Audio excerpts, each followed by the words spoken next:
英語聞き流しリスニング、英語テキストと MP3 ダウンロード、その他の物語はホームページからお聞きいただけます。88thpp.com 88thpp.com The Three Little Pigs. Once upon a time there was an old sow who had 3 little pigs, and as she had not enough for them to eat, she said they had better go out into the world and seek their fortunes. Now the eldest pig went first, and as he trotted along the road he met a man carrying a bundle of straw. So he said very politely, "If you please, sir, could you give me that straw to build me a house?" And the man, seeing what good manners the little pig had, gave him the straw, and the little pig set to work and built a beautiful house with it. Now, when it was finished, a wolf happened to pass that way, and he saw the house, and he smelt the pig inside. So he knocked at the door and said, little pig, let me in. Let me in." But the little pig saw the wolf's big paws through the keyhole, so he answered back, "No. No. No. By the hair of my chinny chin chin." Then the wolf showed his teeth and said, "Then I'll huff and I'll puff and I'll blow your house in." So he huffed and he puffed and he blew the house in. Then he ate up little piggy and went on his way. Now, the next piggy, when he started, met a man carrying a bundle of furs, and, being very polite, he said to him, "If you please, sir, could you give me that furs to build me a house?"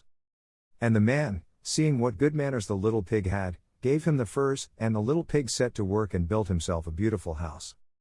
Now it so happened that when the house was finished the wolf passed that way, and he saw the house, and he smelt the pig inside. So he knocked at the door and said, little pig, let me in. Let me in." But the little pig peeped through the keyhole and saw the wolf's great ears, so he answered back, "No. No. No. By the hair of my chinny chin chin." Then the wolf showed his teeth and said, "Then I'll huff and I'll puff and I'll blow your house in." So he huffed and he puffed and he blew the house in. Then he ate up little piggy and went on his way. Now the third little piggy, when he started, met a man carrying a load of bricks, and, being very polite, he said, "If you please, sir, could you give me those bricks to build me a house?" And the man, seeing that he had been well brought up, gave him the bricks, and the little pig set to work and built himself a beautiful house. And once again it happened that when it was finished the wolf chanced to come that way, and he saw the house, and he smelt the pig inside. So he knocked at the door and said, little pig, let me in. Let me in."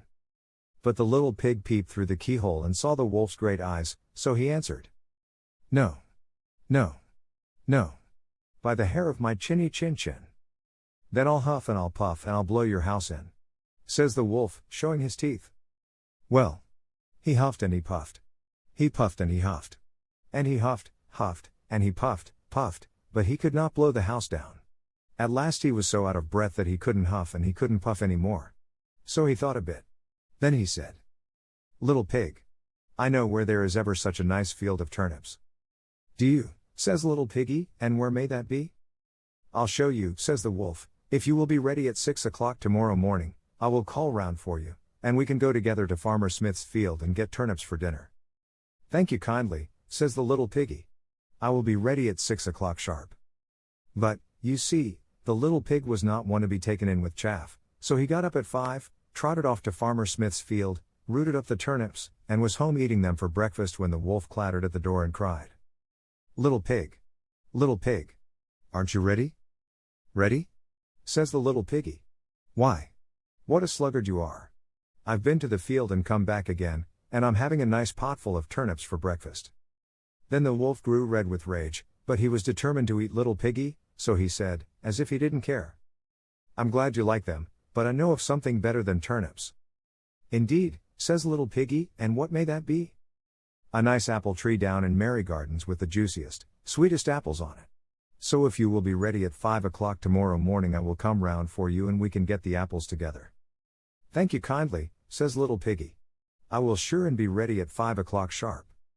Now the next morning he bustled up ever so early, and it wasn't 4 o'clock when he started to get the apples, but, you see, the wolf had been taken in once and wasn't going to be taken in again, so he also started at 4 o'clock, and the little pig had but just got his basket half full of apples when he saw the wolf coming down the road licking his lips.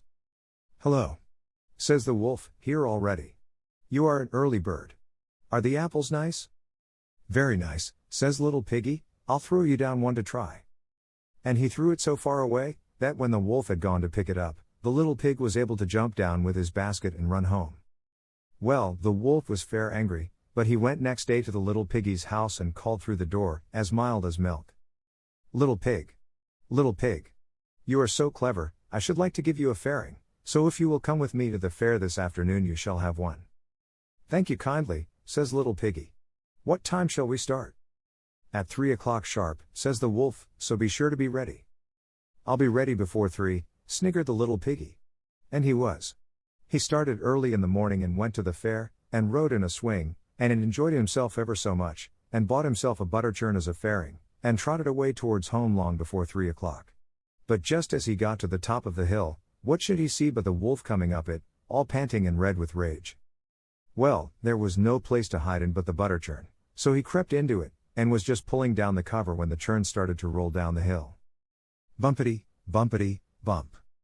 Of course Piggy, inside, began to squeal, and when the wolf heard the noise, and saw the butter churn rolling down on top of him. Bumpity, bumpity, bump. He was so frightened that he turned tail and ran away.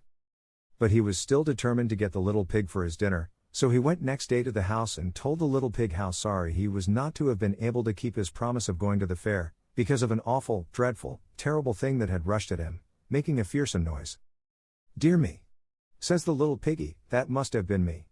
I hid inside the butter churn when I saw you coming, and it started to roll. I am sorry I frightened you. But this was too much. The wolf danced about with rage and swore he would come down the chimney and eat up the little pig for his supper. But while he was climbing onto the roof, the little pig made up a blazing fire and put on a big pot full of water to boil. Then, just as the wolf was coming down the chimney, the little piggy off with the lid, and plump. In fell the wolf into the scalding water. So the little piggy put on the cover again, boiled the wolf up, and ate him for supper. 英語聞き流しリスニング、英語テキストと MP3 ダウンロード、その他の物語は、ホームページからお聞きいただけます。88thpp.com 88thpp.com